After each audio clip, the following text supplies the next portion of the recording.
4 ऐसी प्रॉब्लम्स जो कि फ़ोटोशॉप में अक्सर आती रहती हैं, जिससे अक्सर जो फ़ोटोशॉप के यूज़र्स हैं वो बहुत ज़्यादा तंग होते हैं। बज़ाते खुद मैं भी शुरू में बहुत तंग होता था जब मुझे नहीं पता था। देखिए, इसमें कुछ भी चीज़ ऐसी नहीं है जिसका सॉल्यूशन ना हो। बाज़ चीज़ें ऐसी है कि फ़ोटोशॉप थोड़ा कम्प्लेक्स इंटरफ़ेस ज़रूर है, जिससे अगर आपकी कोई एक से दूसरी चीज़ इधर हो गई, जिससे वक्ती तौर पे के लिए आपको थोड़ी मुश्किल होती है, क्योंकि अगर आपको उसको सॉल्यूशन नहीं पता, देन अगर आपको उसका सॉल्यूशन पता है, आप इन जस्ट 1 क्लिक उसको रिज़ॉल्व कर सकते हैं। तो कौन सी प्रॉब्लम है? नंबर 1 पर जो सबसे ज़्यादा आती है, अक्सर आपने सुनी भी होगी, स्क्रैच डिस्क। स्क्रैच डिस्क वाली प्रॉब्लम जो है वो तो थोड़े वायरस की तरह की है कि उससे तो कंप्यूटर आगे चलता ही नहीं है। हमारे जो फोटोशॉप है वो वहीं पर जैम होता है, लेकिन जो यूज़र्स के हैं अक्सर वो अपने कंप्यूटर दुकानों पर ले देते हैं। कोई वायरस आ गया, ये जो भी हो गया, उसकी ये वजह नहीं है, गलत। उसका सॉल्यूशन क्या है, किस तरीके से होता है, चलिए मेरी स्क्रीन पर देखते हैं। तो यहाँ पर हम फोटोशॉप के इंटरफेस पर आ चुके हैं। एक्चुअल होता क्या कि कुछ नोटिफिकेशन आता है, scratch disc is full running full. तो इस किस्म के केस में क्या होता है, जब हमारी स्क्रैच डिस्क जाते हैं तो यहाँ से हमारी लोकल डिस्क सी जो है वो फुल हो जाती है। लेकिन बाज़ चीज़ें होती हैं जिनको हम डिलीट भी नहीं कर सकते, इतना ज़रूरी डाटा पड़ा होता है। तो उसका तरीका क्या है, फोटोशॉप को इंटरनली तौर पर जाते हैं कि कहते हैं कि हम ड्राइव सी में जो हमारा डाटा सेव हो रहा है उसको अब सी में तो तुमने फुल कर दिया, लेकिन हम फोटोशॉप को कहते हैं अब उसको डी में भी फुल करो। कि सी में फुल हो गया, अब तुम डी में फुल करना शुरू कर दो ताकि हमारा सिस्टम आगे तो बढ़े। अब हम उसको कैसे करेंगे? सबसे इंपॉर्टेंट चीज़ जब हमने जाना होता है प्रेफरेंसेस में, एडिट के मोड में, देन हम यहाँ पर जाते हैं प्रेफरेंसेस में जाने के बाद आप चले जाए जर्नल में, या डायरेक्ट स्क्रैच डिस्क भी यहाँ पर ऑप्शन है, उधर भी जा सकते। जब इतना हो जाएगा तो आपके पास ये वाली विंडो ओपन हो जाएगी। आपने जस्ट करना क्या है, यहाँ से जाएँ यहाँ पर स्क्रैच डिस्क के ऑप्शन पर, और स्क्रैच डिस्क के ऑप्शन पर जाने के बाद आपको कुछ इस तरह की चीज़ मिलेगी। यहाँ से अभी वो कह रहा है कि स्क्रैच डिस्क के जहाँ पर आपको फोटोशॉप का डाटा स्टोर हो रहा है वो है सी ऑप्शन, और सी वाली जो है आपकी इस वक्त फिल हो चुकी है।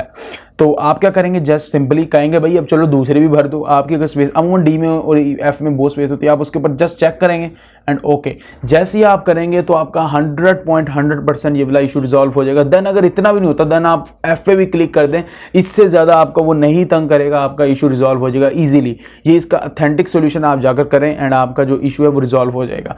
तो ये तो था पहला इशू। और जो दूसरा इशू है वो है कि टूल्स हमारे जो हैं वो उनके शॉर्टकट्स जो हैं वो सेम हैं, और एक शॉर्टकट दबाने पे वो वाला टूल नहीं आता जो हमें चाहिए होता है, उसके बजाय कोई और आया था। उसकी वजह क्या है, उसको हम कैसे सेट कर सकते हैं? अगेन जाए एडिट में जाने के बाद यहाँ पर एक आपको ऑप्शन मिलती है टूल बार, सॉरी इसके ऊपर आपको मिलती है कीबोर्ड शॉर्टकट्स।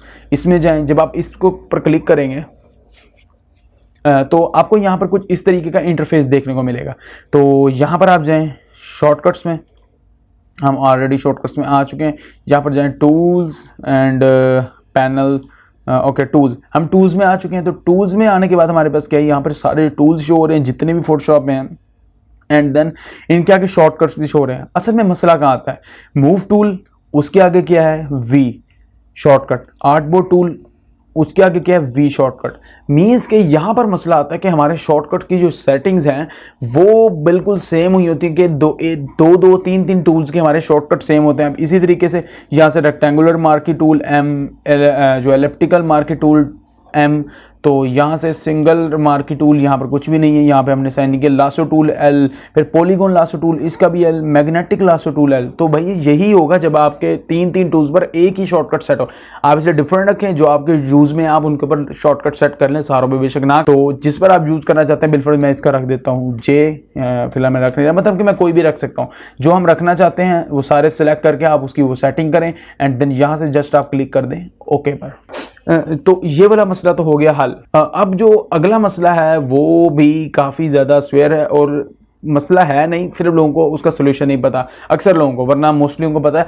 होता क्या कि जब हम न्यू फोटोशॉप सीखते हैं तो हमसे अक्सर दफ़ा गलती होती है कि हम इस तरीके से या तो अपना पैनल साइड पे कर बैठते हैं या फिर इसको इस तरह कर दिया, तो हम परेशान हो जाते हैं, ये क्या हो गया, हमारी तो सेटिंग चेंज होगी सारी, हम इसको दोबारा लगाना नहीं आता हमें। या फिर अगर हम इस कलर पैनल को यहाँ से उठा लें, फिर हम इसको भी उठा लें, फिर हम इस स्वॉचेस वाले को भी, पैटर्न्स को भी, इतनी ज़्यादा जब हमसे हो जाती हैं चीज़ें, देन हम क्या होते हैं, घबरा जाते हैं। तो ये देखिए ये सारा कुछ अब हम जो है हम इस वक्त उतार चुके हैं। अब इससे ज़्यादा नहीं हो सकता, उसने कहा टिक के बैठ जाओ। तो हुआ क्या कि असल में हमने चीज़ें छेड़ दी, तो कोई मसला नहीं, तो हुआ यही कि हमसे चीज़ें इधर उधर हो गई। फोटोशॉप में अक्सर यूज़ मेरे साथ भी यही होता था कि जब नई चीज़ें बंदा यूज़ करता है तो वो इधर उधर चीज़ें करता है और उसको नहीं पता लगता कि मैं इनको वापस कैसे लगाऊं, कहाँ कहाँ थी, और ये फिर वो इंटरफेस ज़रा ख़राब कर ला। लेकिन इसका एक हल है और बिल्कुल सिंपल सा है, घबराएं नहीं। आपने सिंपली क्या करना है, विंडो में जाएँ। विंडो में जाने के बाद यहाँ पर आपके पास एक आ रही है वर्क स्पेस की ऑप्शन। वर्क स्पेस की ऑप्शन में जाने के बाद यहाँ पर जाएँ, इस वाली ऑप्शन में रीसेट एसेंशियल्स, जस्ट इस पर क्लिक करें। इन वन क्लिक आपका ये टोटल रीसेट कर देगा। डिफॉल्ट फोटोशॉप का जो इंटरफेस है बिल्कुल न्यू, जिस तरह आपने फोटोशॉप इंस्टॉल किया था, ओपन हुआ, उसी तरह का इंटरफेस बिल्कुल दे देगा। हर चीज़ अपनी जगह पे लेता, चाहे आपने कितनी ही चीज़ों को अपनी जगह से डिस्प्लेस किया हो। मैं यहाँ से सारी चीज़ों को डिस्प्लेस कर देता हूँ कि आपको एक दफ़ा फिर से दिखा सकूँ कि होता क्या है। यहाँ से जाएं, इसको भी डिस्प्लेस कर दें, यहाँ से जाएं, इसको भी डिस्प्लेस कर दें, देन लेयर्स को भी डिस्प्लेस कर दें, चैनल्स को भी डिस्प्लेस कर दें, पाथ्स को भी डिस्प्लेस कर दें, देन इसको भी डिस्प्लेस करें, इसको भी डिस्प्लेस, अपने ये जो टूल बार है इस, अब हमने पूरा फोटोशॉप की ऐसी की तैसी फेर के रख दी, यानी कि कुछ भी नहीं बचा अपनी जगह पे।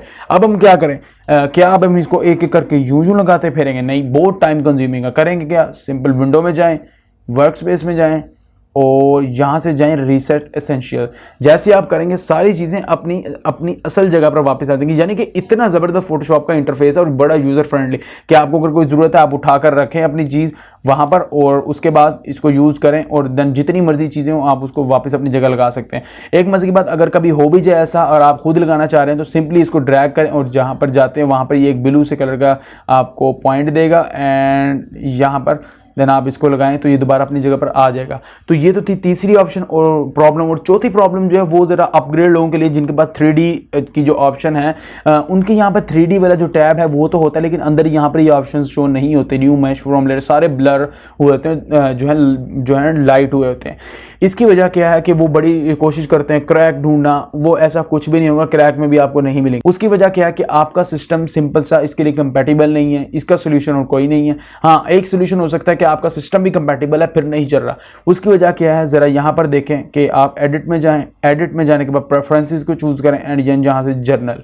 जब आप जर्नल पर क्लिक करेंगे तो होगा क्या कि आपके पास वही दोबारा विंडो जो है वो ओपन हो जाएगी। एंड देन जैसे ये वाली विंडो ओपन होगी तो होगा कि यहाँ पर आपने जाना है 3D के ऑप्शन पर। 3D के ऑप्शन में जाने के बाद यहाँ से आपने अपने जो रैम होगी, बाजू का ये इतनी हुई होती है या इतनी, आपने इसको कर देना है फुल, कि यानी कि फुल जो आपकी अटेंशन होगी सिस्टम प्रोसेस करेगा, फोटोशॉप को कर रहा होगा और उसकी अच्छी परफॉर्मेंस होगी। परफॉर्मेंस अच्छी होना ज़रूरी होता है इस केस में। और यहाँ पर जाएँ परफॉर्मेंस के ऑप्शन पर, यहाँ पर भी आपकी जो यूज़ डाटा है वो भी होना चाहिए इस तरह ही। और परफॉर्मेंस में एक चीज़ वो नहीं शो होगी जब तक आपके अंदर ग्राफिक कार्ड को सूटेबल नहीं लगा होगा। यहाँ पर जो है अब उसने कहा graphic processor setting detected graphic processor के मेरे उसमें AMD रेडी उनका कार्ड लगा हुआ है इसलिए उसने डिटेक्ट किया। आपके भी लगा होगा तो कर लेगा, वरना अगर आपका सिस्टम इतना ज़्यादा कंपैटिबल हुआ, इतना ज़्यादा हाई हुआ, जनरेशन हाई, देन वो आपको अलाउ कर देगा कि आप 3D के फीचर्स यूज़ कर। तो इस तरह का से ये वाला इशू भी रिजॉल्व हो जाएगा। आप जस्ट अगर नहीं हुआ तो आपका ग्राफिक कार्ड नहीं सिलेक्ट, यहाँ से आप इसको ओके करें, चेक करें ग्राफिक कार्ड को और आपका जो देन आप यहाँ पर आके देखेंगे आपका जो 3D होगा वो वर्क कर रहा होगा। मेरा ऑलरेडी वर्क कर रहा था इसलिए मैं नहीं कर सकता। तो ये प्रॉब्लम्स का सिंपल सा ये सोल्यूशन था, इसके अलावा और कोई सोल्यूशन नहीं और बिल्कुल ऑथेंटिक है। आप जाएँ, बिल्कुल चेक करें, फर्स्ट ट्राई में बिल्कुल ओके हो जाएगा। तो यही आज की क्लास का मकसद था। तो उम्मीद करता हूँ आपको आज की क्लास अच्छी लगी होगी और अगर अच्छी लगी तो प्लीज़ लाइक कीजिएगा, अगर सब्सक्राइब नहीं किया तो सब्सक्राइब भी कीजिएगा। और एक और इंपॉर्टेंट अनाउंसमेंट कि अगर आप वीडियो एडिटिंग सीखने में इंटरेस्टेड हैं तो आपको डिस्क्रिप्शन में लिंक मिल जाएगा। आप वहां से जाके मेरे चैनल डिज़ाइन डायनेमिक्स पर फाउंडेशन फिल्मोरा का कोर्स को ज्वाइन कर सकते हैं। बिगिनर सीरीज अभी मुकम्मल हुई है, स्पेशल क्लास आ जाइए उसकी और आप उसको जाकर चेक कर लीजिए एंड बिगिनर सीरीज ज्वाइन कीजिए। देन 1 से 2 दिन में हमारी इंटरमीडिएट सीरीज जो है वो भी स्टार्ट होने वाली है। देन एडवांस में जाएंगे, वीडियो एडिटिंग की थ्योरीज भी पढ़ेंगे। तो एंजॉय कीजिएगा। Thank you.